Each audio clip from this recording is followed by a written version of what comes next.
babuyile ecaweni lecawa siyenzele wena ukuba khange uye ecaweni uye namntu esiyenzele yena lecawa. Icawa yabantu abangacawiyo iyaqala ke ngoku. Icawa yabantu abangacawiyo iyaqala namhlanje. Konze ngoba le icawa yabantu abangacawiyo mandithabatha ithuba ke ndibulise kumntu wonke osibukeleyo ngobusuku banamhlanje, ndibulise kumntu wonke osimameleyo namhlanje kwiindawo zonke enisibukele nikuzo nakwiindawo zonke enisimamele nikuzo. Siyanamkela ke kwesi sanamhlanje isiqendu secawa yabantu abangacawiyo. Igama lam ke ndinguSihle Bonani, andihambi ndedwa, ndihamba namakhosi. Masibulise ke kumama, utata, ubhuti, oosisi nakoodangane nake wonke ke umntu osibukeleyo ngale njika yanalanga yanamhlanje ngelihle lombukeli wethu uKristu. Igama lam ke ndinguAnele wakamnguni. Sithemba ukuthi sohlala songede kufikelele ala xesha lethu lokugoduka. Bawo, Ewe tata, ndize naye ephila ndize naye ephila. Azibulisele bawo. Mandithabathe lithuba ke ndibulise kumntu wonke bethuna olivayo ilizwi lam ngayo le imini yanamhlanje, egameni nasegazini likaYesu Kristu waseNazaretha. Amen. Amen. Njengomzalwane ke oselewa esaziwa apha umzalwane uLiyabona wakwaPikoko. Ewe tata, masibulele bawo, masibulele. Andiyazi ke uba uyigqithisa nje ngoba sizawuthi lo mzalwane ngenxa yokuba simbuyisile masivulele inkonzo yanamhlanje ngomthandazo. Hayi bawo, bendifuna nje ukubuza xa usithi bawo ubulisa abalivayo ilizwi lakho, abo bangaliviyo bawo, Kaloku uzambulisa njani umuntu ongaliviyo izwi lakho? Because kaloku kufuneka sibulise abantu abalivayo ilizwi. Baba wethu oyingcwele, yisewe Nkosi yethu uYesu Kristu, phambi kwentroni yobabalo lwakho siyasondela, ezinyaweni zembeko siyakhothama. Thixo wethu unamandla amakhulu, asimbonanga uThixo esingamfanisa nawe kuba engekho, yaye futhi singenalo nethemba lokuba uyawuzabekho. Thixo wethu unamandla amakhulu, sizathi kwethu unamandla amakhulu emveni kokubana ngabathi kwethu olelungisa kaThixo wena ubusiphile wena nokulunga ukusuka kwicawa epheleyo kude kube yile yanamhlanje icawe. Thixo wethu unamandla amakhulu, sihamba kunye nawe. Thixo wethu unamandla amakhulu, wasithandasisa. Thixo wethu unamandla amakhulu, wasiphephisa, wasigqithisa phakathi kwezinto ezininzi. Thixo wethu unamandla, Thixo wethu onothando. Ngamanye amaxesha Thixo wethu unamandla amakhulu, bekukho namaxesha Thixo wethu olilungisa kaThixo ngangathi side sakulibala. Thixo wethu unamandla amakhulu ngenxa yembandezelo esiphakathi kwazo. Thixo wethu unamandla, Thixo wethu onothando. Ora Thixo wethu unamandla amakhulu, awadinwa sithi sele Thixo wethu unamandla amakhulu sisenza yonke loo nto. Thixo wethu olilungisa kaThixo wahlala njengoThixo wethu, siza kuwe ke nakaloku nje Thixo wethu onamandla amakhulu, Thixo wethu onothando, sizokuphakamisa izandla. Thixo wethu onamandla amakhulu, sizotsho into yokubana ngaba akekho uThixo singamfanisa nawe. Thixo wethu onamandla amakhulu, Thixo wethu onothando, siza kwekena ngalo mzuzu Thixo wethu onamandla amakhulu sithi thoba umoya wakho ingcwele. Thixo wethu onamandla, Thixo wethu onothando, ungene ngaphakathi kwaso esi studio. Thixo wethu onamandla amakhulu, khona ukuze kuyo yonke into eqhubeka kule ndawo Thixo wethu onamandla ibe yileyo ilungiswe nguwe. Siyathandaza egameni nasegazini likaYesu Kristu waseNazaretha, moyeni nokulunga yenza nansi inkonzo Thixo wethu onamandla amakhulu, into yokubana ngaba ibe yinkonzo enomahluko kulowa nalowa. Thixo wethu onamandla yenza Thixo wethu onamandla amakhulu into yokubana ngaba eli lizwi lakho Thixo wethu onamandla amakhulu lizawuthotywa Thixo wethu onamandla amakhulu, lithethwe kule ndawo Thixo wethu olilungisa kaThixo, lize Thixo wethu onamandla amakhulu libe lelo lizawuba nomtsalane Thixo wethu onamandla amakhulu nakwabo basekude. Thixo wethu onamandla nofefe lakho siyathandaza Thixo wethu onamandla amakhulu, sesithembe Thixo wethu onamandla lo msebenzi wentando yakho nakaloku nje Thixo wethu olilungisa kaThixo, sikwethembile into yokubana ngaba awusayi kuzusishiye, ungasayi kuzusiyekele Thixo wethu onamandla amakhulu, yaye futhi uyakufikelela lapho singafikelelanga khona, ugqithisa ukusenzela ngowafayo wabuye wavuka uYesu Kristu inkosi yethu. Amen. Amen. Bawo wethu osezulwini, mani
kuye kuyisema kuye Yesu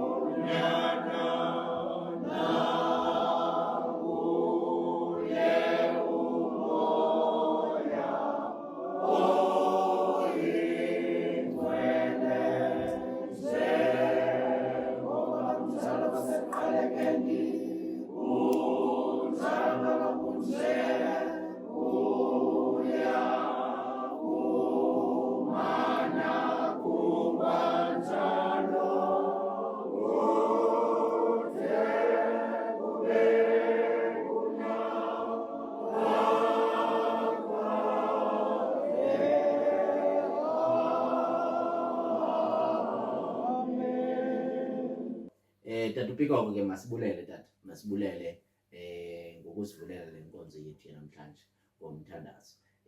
Bazalwane ke siyacela torhwana into yokuba phambi koba siye naphi sicela nje okomnikelo bazalwane. Ayikho ke inkonzo eqhubekekayo iye endaweni ube umnikelo ungekho. Sidinga nje into yokuba umuntu ongamcofa uSubscribe simkhumbuze into yokuba awukanikeli uba ukamcofa uSubscribe. Siyabona bazalwane into yokuba bakhona abantu ababukelayo kunjalo nje abanye babo ke babukela benganikelanga bazalwane.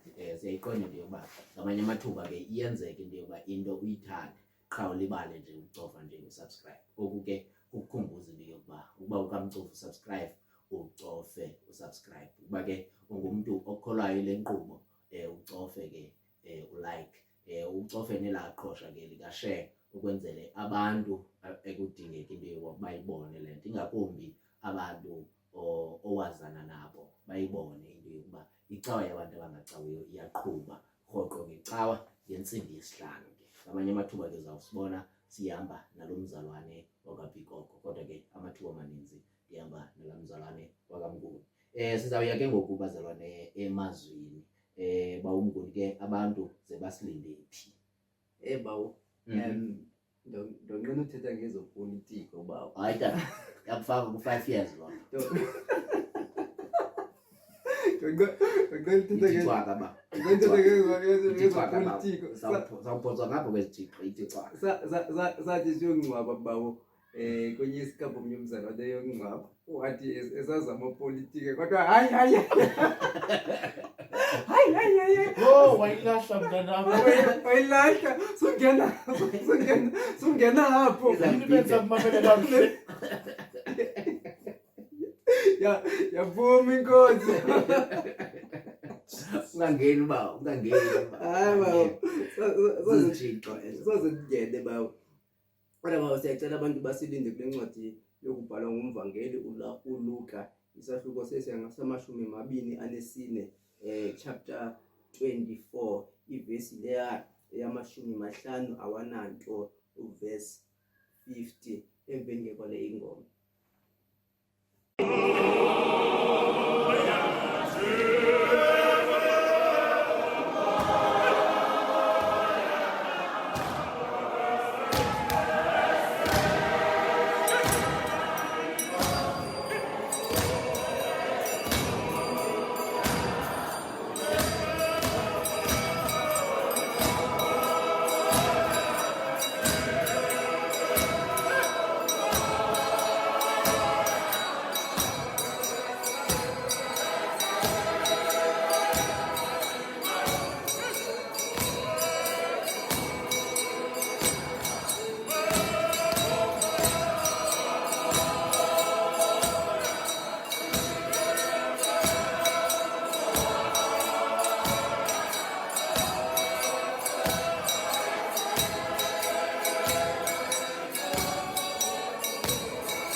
Sifumane ke ilizwi lethu lanamhlanje libhaliwe kwivangeli kokubhalwa nguLuka ngesahluko sama-24 ngevesi yama-50 phantsi kwesihloko esithi unyuko lukaYesu.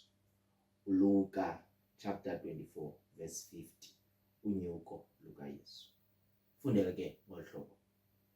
Ke kaloku wabarholela ngaphandle kwade kwaya eBhethani, waziphakamisa izandla zakhe wabasikelela.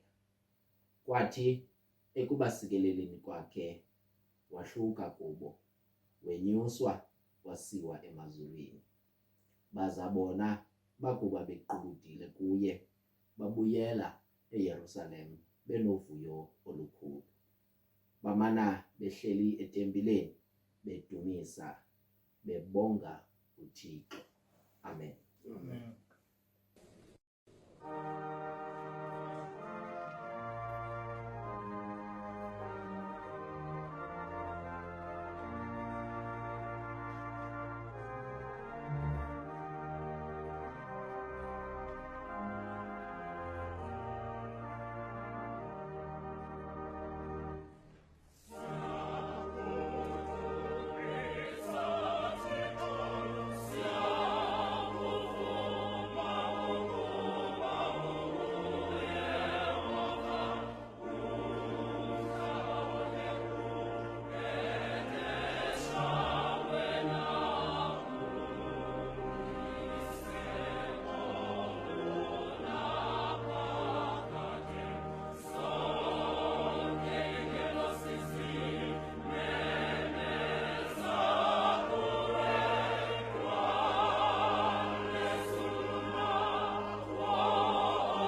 Nkosi ndithembe wena mandingaze ngidaniswe.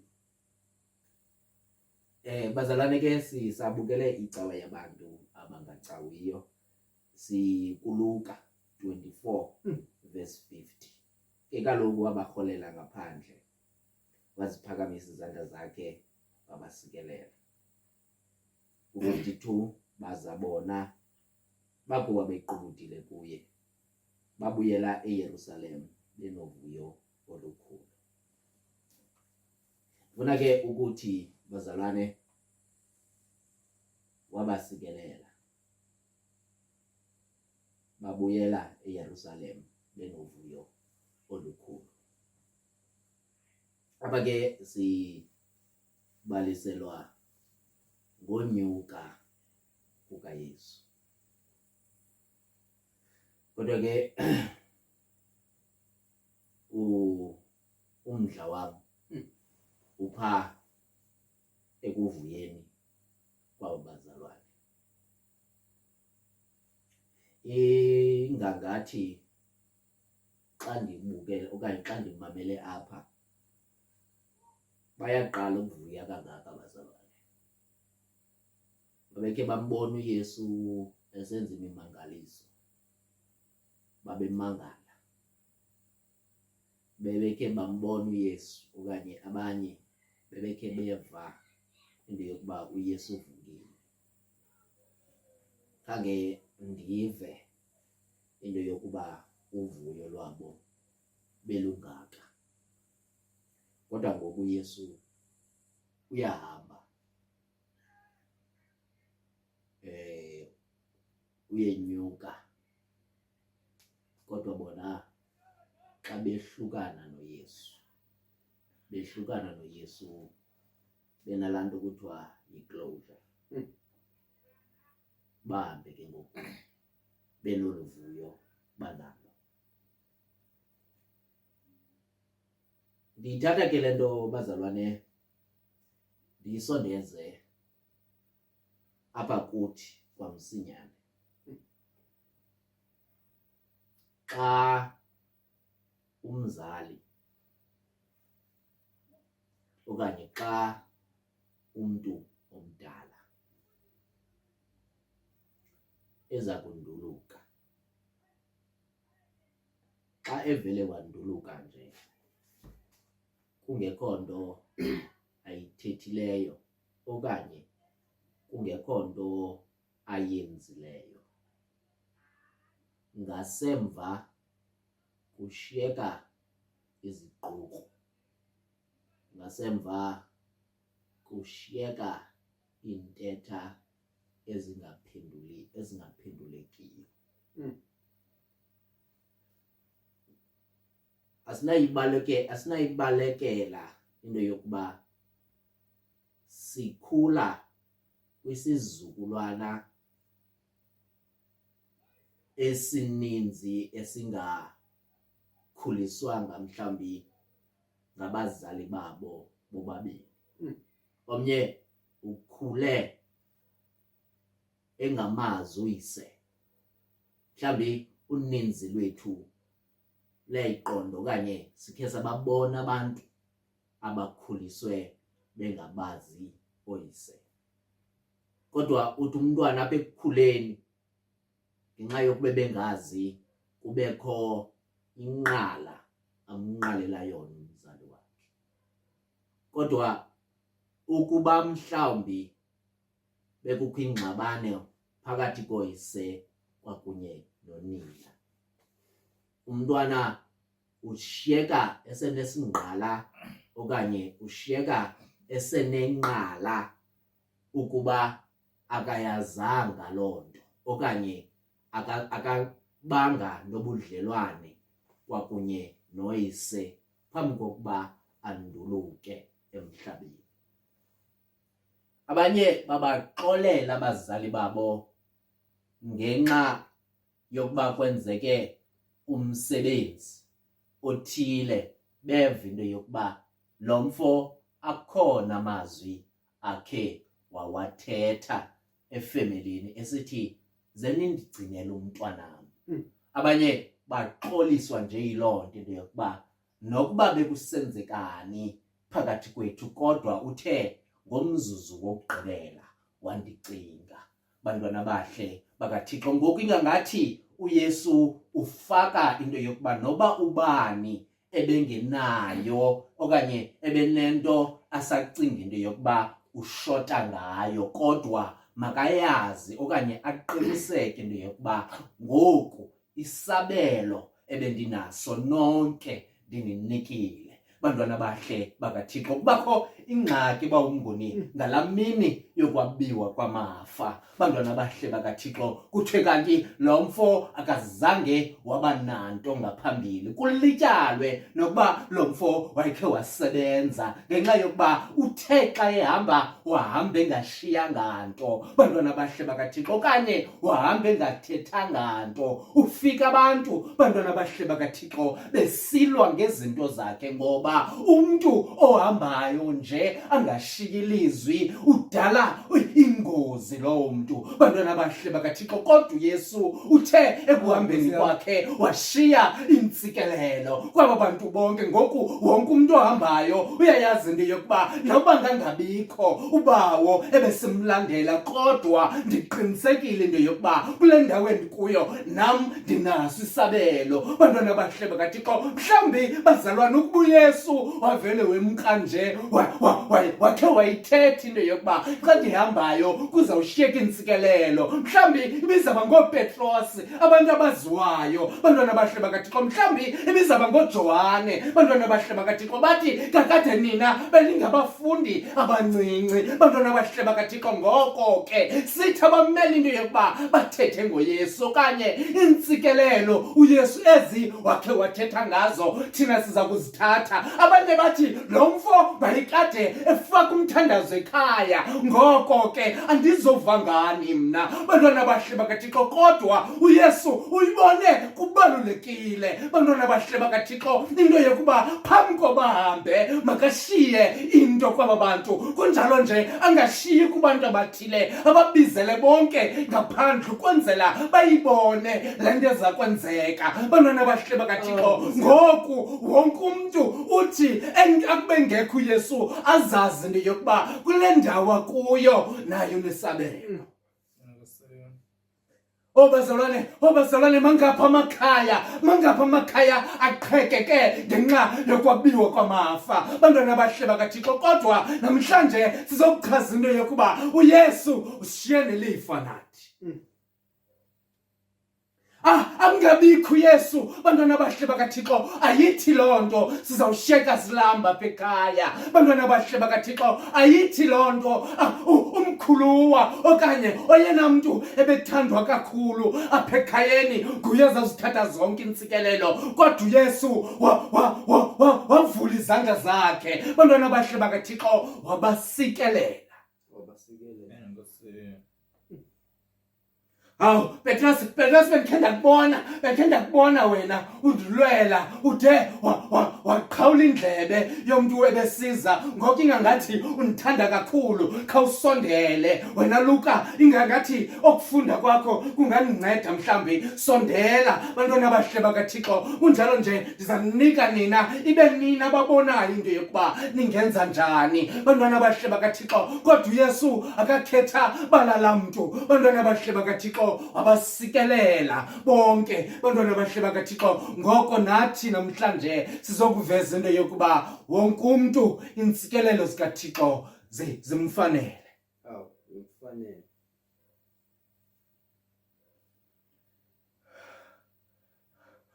Abanye ukuba mhlawumbi aba bantu bebengayazi, ukuba mhlawumbi aba bantu bebengayiqondi ngalo mzuzu, kumela bonke bayayazi into yokuba kodwa lo mfo lo ubesithanda. Bantwana bahle bakaThixo, abanye bethu babaleka ngalaa mini kwakunzima, kodwa lo mfo lo ubesithanda. Bantwana bahle bakaThixo, ngoba umntu okuthandayo akahambi nje engashiyanga nto. Bantwana bahle bakaThixo, ngoko bazalwane, kwizinto zonke ezenzekayo yanga singayazi into yokuba uThixo usasithanda. Oh noba mhlawumbi ekhaya kuqhekekiwe bantwana abahle bakaThixo bathi bakufika abantu bendlu yekhothe phezulu bantwana abahle bakaThixo isithi lo mfo ushiye into ethile for wena nangona mhlawumbi umgqibele umva umntwana esithi noko lo mfo nokuba wayebalekile nokuba mhlawumbi wayexabene kwakunye nomzali wam lo undikhulisileyo kuthe kanti ube ndicinga. Kubalulekile into yokuba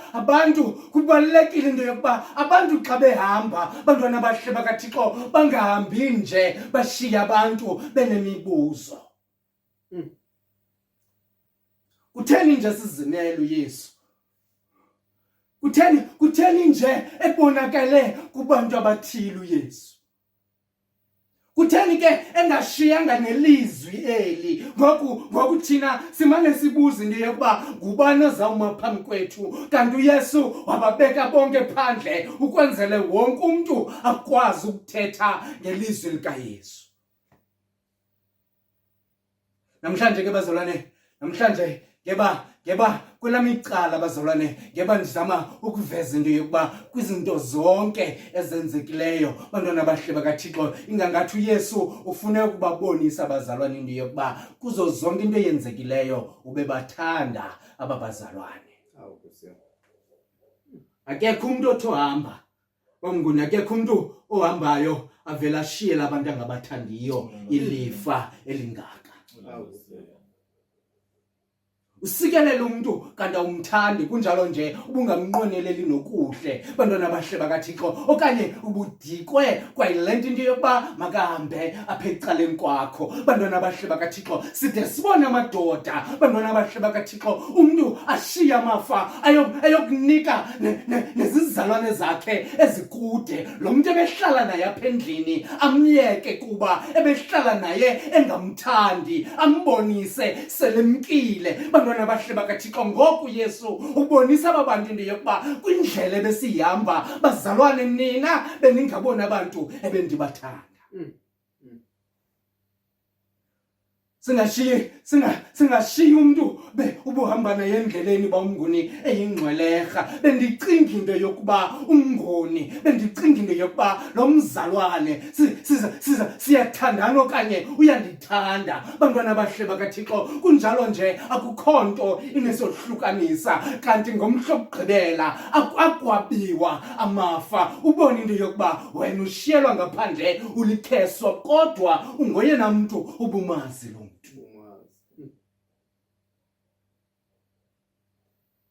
Ekubeni uYesu ebonise uthando lakhe kwihlabathi, ekugqibeleni uphinde wababonisa abafundi bakhe into yokuba nina bendinithanda, akabashiya yedwa, wabashiya nentsikelelo. Namhlanje sifunda kuba abantu into yokuba uYesu wenza oku kwakunye noku. Mhlawumbi ukuba bazalwane ebengabathandi okanye bengabashiyelanga nto abazalwane ngebethethe ezinye izinto ngoYesu, ngoba bathi lo mfo obethanda umzalwane othile kakhulu, yiloo nto uzawubona into yokuba thina sikhokelwa ngulo mzalwane. Kanti uYesu ubabonise uthando baze bangqinelana bonke ngemisebenzi kaYesu. Umntu wathetha into ayibonileyo nayaziyo ukwenzele thina namhlanje silubone uthando lukaThixo, sithi nathi kwindawo esikuzo siqiniseke into yokuba uThixo ayikamkhethi omnye umntu.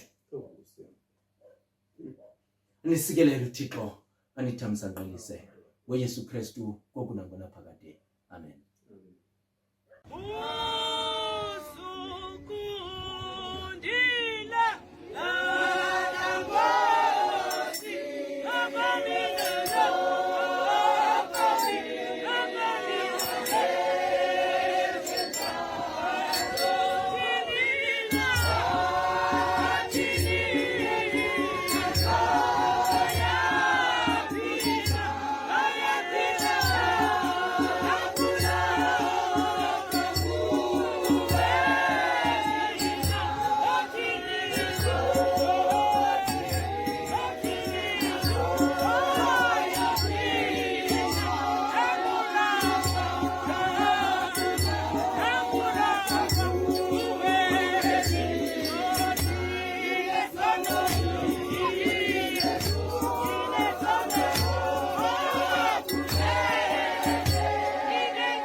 siza kuwe bawo.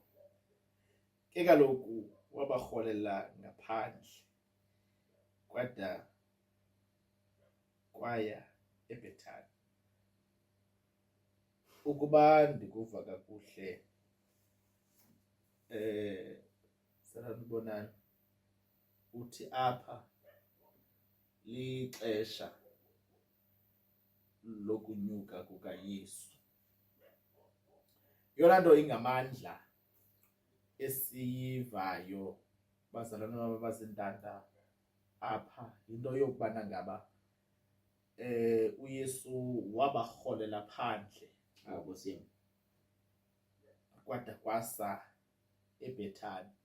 Uyabona ke yona nto ndiyiqaphelayo apha into yokubana ngaba uYesu akakhange athi xa ezakwenza lo msebenzi wakhe acinga ukuwenza avele enze nje, kodwa uthe kwaba bazalwane wabasusa kwi-comfort zone abahleli kuyo wabakhuphela ngaphandle.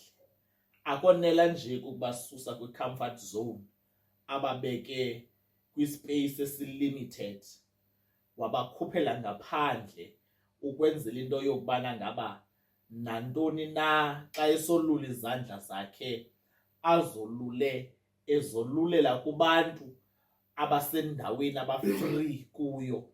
Ngoba uYesu uyayiqonda ubunzima okanye nobungozi bokuthululwa kwentsikelelo kwindawo elimited nakwindawo apho abantu bakhona abakwi-comfort zone to the point of bangaqondi nokubana ngaba sele bezuze intsikelelo zokwenza umsebenzi kaThixo, because intsikelelo abathululela yona uYesu Kristu yayisingeyo ntsikelelo yokubana ngaba baze babe selfish ngayo, kodwa yayiyintsikelelo abathululela yona ukwenzela into yokubana ngaba ukunyathela kwabo, ukwenza kwabo, ukuthetha kwabo kwakunye nayo yonke into abayenzayo ize iqapheleke phakathi kwabantu, because ubakhuphe phakathi kwabanye abantu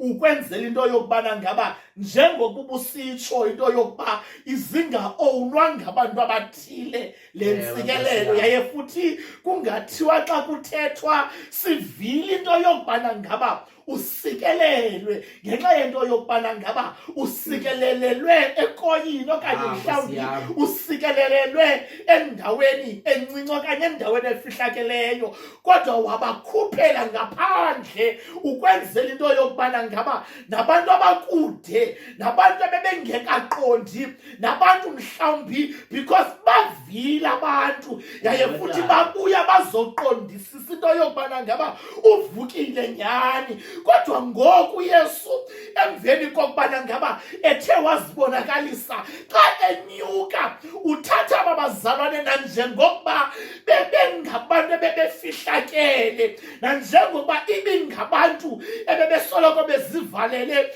ngoku babuyisela phakathi kwabantu, ubakhuphela ngaphandle ukwenzela into yokubana ngaba ihlabathi lize libabone, because kuyanyanzeleka emveni kokubana ngaba besingene kwi-grief yasithatha imbandezelo nguni yasibeka yasicinezela ngedolo esifubeni, kodwa kuthi emveni kwaloo nto, emveni kokubana ngaba sithe saqonda into yokubana ngaba the storm is over, but sikhutshelwe ngaphandle ukwenzela into yokubana ngaba ihlabathi lizongqina into yokubana ngaba bakhutshelwe ngaphandle.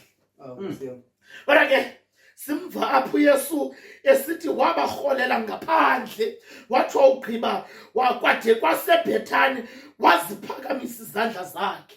Yona nto ingamandla eyenziwa nguYesu, akavelanga wathula wathi ndinisikeleleke, kodwa ukusikelela kwakhe uye wazolula izandla, ngoba umntu mhlawumbi ngamanye amaxesha asikelelwe ngentsikelelo kodwa ephume emlonyeni kuphela, kodwa kudingeka into yokubana ngaba kusebenza izandla zikaYesu, kucaca into yokubana ngaba kuthululwa the anointing phezu kwaba bazalwane, baze xa bephuma bebheka elizweni babe besazi into yokubana ngaba kunesandla besikhe solulwa phezu kwentloko zabo, ngoba isandla bathi nokubana ngaba sebephakathi kwezinto zonke, bathi nokubana ngaba sebecinga ukubuya umva bahlehle endleleni, kodwa bacinga into yokubana kunesandla besithe sinamanxeba kodwa solulwa phezu kwethu. Nkosi yami. Ngoba bakhutshelwe ngaphandle, bathi nokubana ngaba ababazalwane ngenxa yesisandla, bathi nokuba sebecinga mhlawumbi ngamanye amaxesha ukwenza izinto, kodwa ngenxa into yokubana ngaba bengasikelelwanga macaleni, yaye futhi kolulwa isandla, kuthiwe xa ebona ngathi uyagwidisa umzalwane endleleni, sithi eneneni nasenyanisweni awukinokuba nguwe lo wenza le nto, ngoba sasikho kusolulwa isandla phezu kwakho. Kodwa ke ngoku yona nto sizama ukuyithetha abazalwana bam abazintanda, into yokubana ngaba kwinto yonke eniyenzayo yazini into yokubana ngaba sikhe solulwa isandla, nokubana ngaba imeko yakho ngoku ayikuvumeli into yokuba mhlawumbi uzibone ingathi akunyanzelekanga okanye mhlawumbi awunawukwazi ukumisa uYesu, kodwa izokuchazela into yokubana ngaba sikhe solulwa isandla nakweyakho impilo, nokubana ngaba ngoku ingangathi mhlawumbi ngenxa yezinto ozibonayo ezenzeka kuwe ingathi selulibele nokuba uYesu wakhe wakukhupha.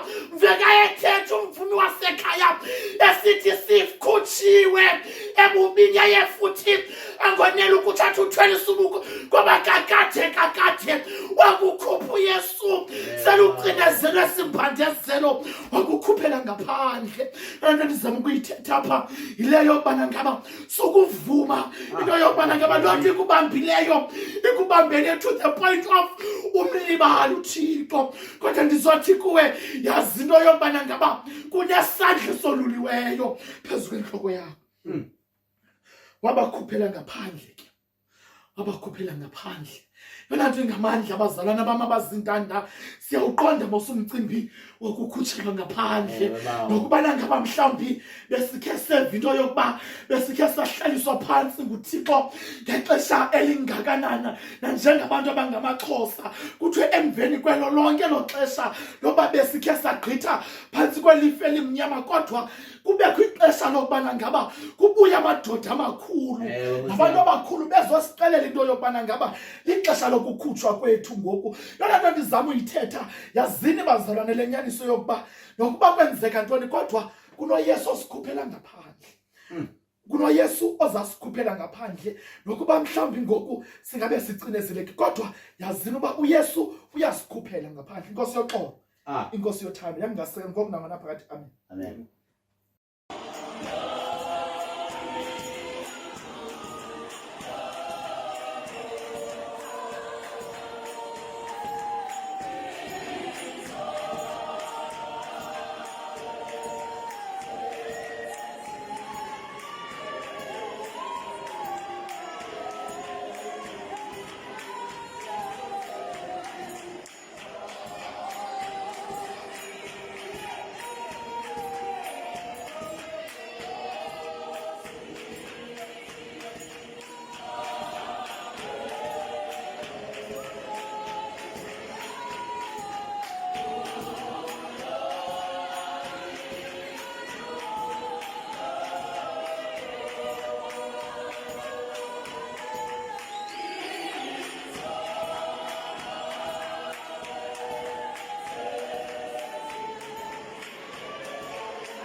bawo Bawo, siza kuwe ke ngokubawo. bawo xa isithela Ewe Nkosi yami. wabasikelela. Masiphayana kuverse 52 babuyela eYerusalema benovuyo olukhulu. Olukhulu bawo. Bawo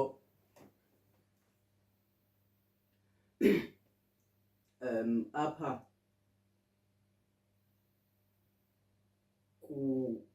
kukho laa ndawo ithi hlalani kuwo umzi iYerusalema nilindele ukwambathiswa.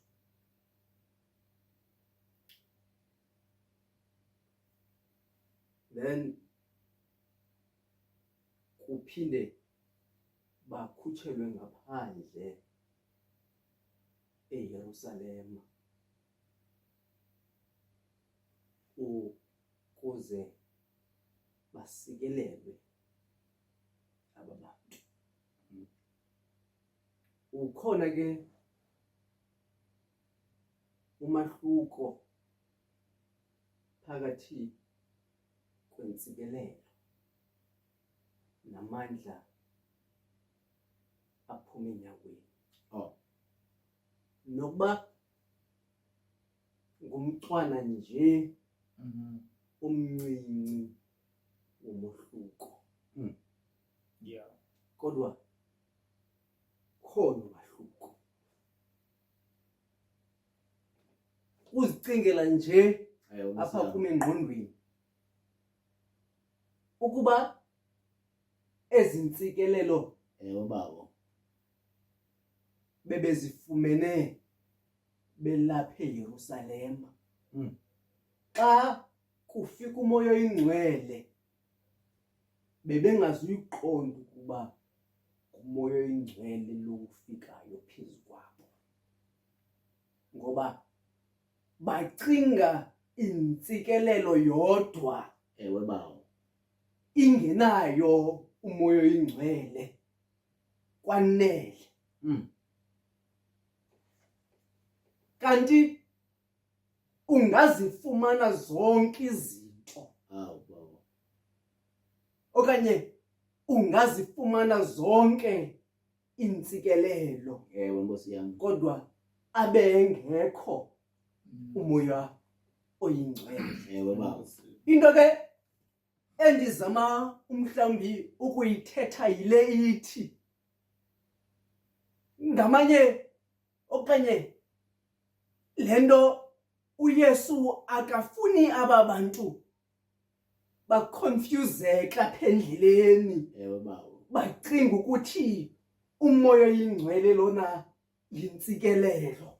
Intsikelelo lena ngumoya oyingcwele, ngoba xa umhlawumbi uzifumene zonke ezi zinto okanye ufumene intsikelelo, ufumane umhlawumbi umsebenzi, ufumane bana bahle bedinga zonke izinto ozinqwenelayo kuwe, intsikelelo ikulandele yonke imihla yakho, ucinga ukuthi umoya oyingcwele uhamba naye. Bana bahle bedinga athi umoya oyingcwele kwelinye ixesha afike ungalunganga wena, ngoba ucinga ukuthi izinto eziphathekayo onazo okanye intsikelelo onazo, ucinga ukuthi uThixo umoya oyingcwele uthululile phezu kwakho. Kanti uYesu ngoku uyayibona ukuthi uba ukhe wayenza le mpazamo, bana bakhe bedinga bazawuthi xa bethetha aba bantu bethethe bavakalise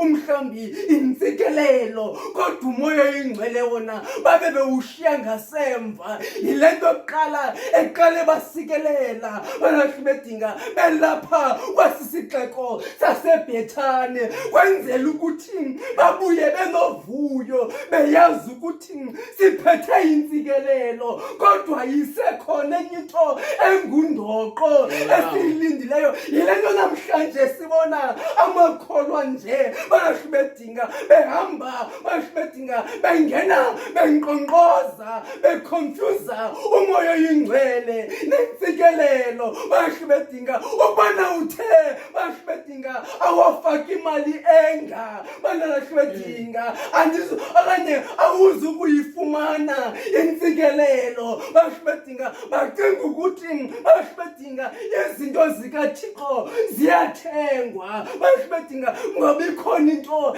elekhishayo kubo kuqala bashibedinga into engizama ukuyithetha zikhona izinto esingazi ukuzifumana endaweni enye ekufuneka sisusiwe kuyo okanye sithiqelele bashibedinga intsikelelo ithululeke yodwa sithi xa sivakalisa intsikelelo bashibedinga siyivakalise yodwa bashibedinga afike ke umoya oyingcwele bashibedinga ibonakale lento ukuthi inoThixo lento noThixo enye into endiyiqaphelayo apha ewe tata enye into endiyiqaphelayo apha le yokuthi bashibedinga uYesu uqale kuqala bashibedinga uqale waqala wabaqokelela bashibedinga abazalwane bashibedinga wathi nalona ebengakholwa ethe apha umnwe wakho bashibedinga wamsondeza bashibedinga wathi nalona bemkhanyele zenithi xa nisithi bashibedinga sizokudibana eGalili kodwa ningamlibali noPetros bashibedinga wabaqokelela uYesu bashibedinga nalowa bashibedinga okanye nabaya bebebheke okanye bebebuyela ezindaweni zabo besithi bana babheke okanye kumhlaba waseEmawusi bephakathi kweYerusalema neEmawusi bashibedinga wababuyisa uYesu zindaba zini na ezinincokola ngazo nithe macha wababuyisa uYesu ngoba ufuna ukuthi abasikelele bonke abantu lonke ibonakalisa ukuthi ekuqhwaleleni kwethu ngehlobo esiqhwalela ngayo bashibedinga ngoba akhona omnye ophethe phakathi kwabazalwane bashibedinga engulona unesiphene sakhe kodwa uYesu obathanda bonke abantu bakhe intsikelelo yakhe uyithulula phezu kwabantu bakhe bonke sizokuxelela nawe engangathi umhlamba uthi ubona ukuthi uYesu akakuthandi bashibedinga kodwa uYesu osithanda sonke usisikelela ngentsikelelo enye abanye abantu ungababona ngathi bashibedinga izinto zabo zibahambela kakuhle bashibedinga abanye abantu babona ungangathi izinto zabo azibahambeli ngendlela efuneka ngayo kodwa sizokuxelela namhlanje ukuthi uYesu usithanda sonke bayuza sisikelela sonke uYesu uzasikelela uYesu nosimnyevulele uzasikelela uYesu ngoba besikundlela ye-confusion siseMawusi uzasisikelela uYesu ngoba besumdoubter apha endleleni uza kusisikelela uYesu ngoba besumshile sabheka kwindawo zethu ebesithathe kuyo izolo uYesu afika uYesu siloba asiqokelela uYesu asisikelele Nkosi yami sisikelele uYesu sikelele njengotata wethu Yesu abize bonke abantwana bashibedinga ngoba uyazibona ngathi uzamnduluka bashibedinga angakhethi umuntu uYesu asikelele abashibedinga abantwana bakhe abasikelele sebejongana ngokundamayinana bashibedinga abasikelele uYesu basikelele uYesu ngoba uYesu akakhetha ngabuso bamuntu uYesu usikelela wonke umuntu wakhe usikelela uYesu nasebuathalaleni bethu asisikelele uYesu kodwa uqale asiqokelele uYesu asisikelele sonke singamane sibuye bekungashekanga nentsikelelo nje enye kuwe Yesu kodwa siyazi ukuthi ebesihlelise phansi uYesu wasisikelela uYesu Nkosi yami sisikelele uYesu wasisikelela uYesu wasisikelela uYesu taye zosikelela uJola okwabanye oJola ubisa aboJola bayabethinga abanyothule emantandeni bethinga ngoba zikhona insikelelo engafunekanga ziyena kobani bantwana bethinga abaqokelela uYesu abantwana bakhe qala abasikelela uYesu yilento umbona uPetros xa engena bethinga yekhona intenesiilivere asinayo kodwa sithulula entsikelelweni uYesu sikwazi ukuthi kubantu abangenanto sikwazi ukuthi kubantu abangajongelanga ngantweni sisikelele nathi ngoba saqala sasikelelwa nathi ngoKristu Nkosi yethu amen. Phezulu mama songena kanjani phezulu mama songena kanjani mama songena kanjani phezulu mama songena kanjani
omnye wenu uzawunikela. Hayi, ayikhuphi kwakulothenda. Omnye wenu uzawunikela. Hlala kahle bawo, hlala kahle. Kodwa phambi bawo unikele bawo. Bawo. Inoba ngathi club enkulu ayowinaka bawo. Sinoqala nje bawo apha. Club enkulu winile bawo. Winile 5 games in a row. In a row. 5 games. Yaqala ukwenzeka after COVID. Iyaqala ukwenzeka lento. Sinikele bawo. Bazalwane andiphinde ndibuyele kuni manje. Emveni kwalomsebenzi ungaka wanamhlanje. Ewe dada. Umsebenzi bungekho lula.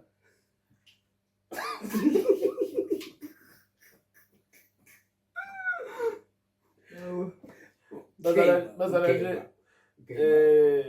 ndiyanicela manje ndizonicenga naphansi kwezindaba ke zalo mzalwane asiphathela zona uthi 5 years. Oh, hayi man, 5 games. 5 years mtata. Ndizonicenga bazalwane ukuba bungekanikeli noko likhaya wena eli lidingayo umnikelo wakho. Indlela yokunikela ke yalapha ekhaya ukuba ucofe nje laqhosha libomvu lika subscribe and then ulike ke uba uthe wayithanda i-episode, and also ungalibali nokushare icawe yabantu abangacawiyo kuzo zonke i-social media zokuzo. Phofu ke ungonqeni nawethu nalapho emabaleni oye kuwo xa uyobukela ii-games, ufike ke phaa kwabo bahleliyo esecaleni kwakho, naxa uvuya ubana usithi nene uThixo wecawe yabantu abangacawiyo Nkosi yam. uyasebenza. Mhlawumbi noba ke ubheke okay 5 years noba ubheke 5 years ufike phaa Studio. Acimali mic. nokuba uliqabane uzawufika umise uThixo wecawe yabantu abangacawiyo. Mhlawumbi izinto zawulunga, izinto zinakulunga. Ekanti ngamandla abazalwane baba bazintandane ebalulekileyo yinkonzo yomnikelo mani. Mbi umntu okhonzayo okagqiba nganikeli, onqena ukunikela engumzalwane. Mbi umntu onjalo bazalwane. Yona nto izawukwazi mhlawumbi nosivulela neento zethu inkonzo yomnikelo. Enkosi. Inkosi bawo. Ndithanda laa ndawo nto abantu basemabaleni bawo. Ndithanda laa ndawo. Abantu ndithanda laa part nto abantu abadlala ii-games. Noba zii-games zebhola okanye zii-mind games. kubantu odlala nabo ii-mind games. Uthi uzayiyeka le nto uyidlalayo mhla wabukela icawe. Isiteke bazalwane sakwehlilana umnikelo bawo wena usasivalela. Masithandazeke. Isebe Nkosi yethu enguYesu Kristu, uThixo wethu othandekayo, Thixo namandla amakhulu. Sibeke Thixo wethu olungileyo, uhlale emakhayeni wethu onke. Thixo wethu olungileyo, uthulule iintsikelelo zakho emakhayeni ethu onke. Thixo wethu nalowa Thixo wethu onamandla amakhulu nenhliziyo eqaqambayo ngoku. Sicela umsikelele Thixo wethu olungileyo, nalowa Thixo wethu olungileyo sefuna Thixo wethu olungileyo ukugcina ebomini. Thixo wethu sicela umsikelele Thixo wethu olungileyo. Siyathandazeka Thixo wethu othandekayo ngoKristu Nkosi yethu. Amen. Abafefele Nkosi yethu uthando kunye nobudlelwane nobomoya oyingcwele bungaphumla phakathi kwethu sonke ngoku kude kube naphakade. Amen. Amen.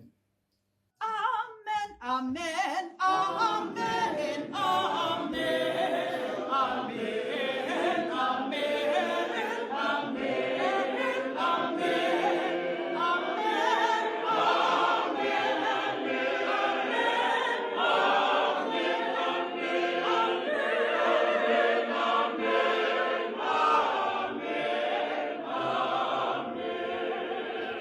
Ukuba uyile ecaweni lecawa besiyenzele wena. Ukuba khange uye ecaweni ngoyena mntu ebesiyenzele yena lecawa. Ukuba unalo ithuba ke lokuya ecaweni ube ungabanjwanga, lecawa siyenzele wena. Ukuba ke ziseleni uvalelwe, lecawa ngoyena mntu besiyenzele yena lecawa. Ukuba ke umuntu odlala i-mind games, nawe lecawa siyenzele wena. Ukuba ufele studio, lecawa siyenzele wena. Wonke umuntu bazalwane lecawa yenzele yena. Siyathembile ukuba uThixo anisikelele. Masiphinde ke sidibane kwicawa ezayo. yanguThixo anganisikelela nonke ezindaweni kuyo anithamsanalisa. Siphinde sidibane futhi icawa yabantu abangacawiyo ibiqhutywa kusihle bonani ngambi yento ihamba noliyabona wakabhikoko kwakunye no-Anele wakwamnguni. Le yicawa yabantu abangacawiyo. 1 2 Ay, sinjengile. Enye nenye ayikho. Papa, Take 3. Papa.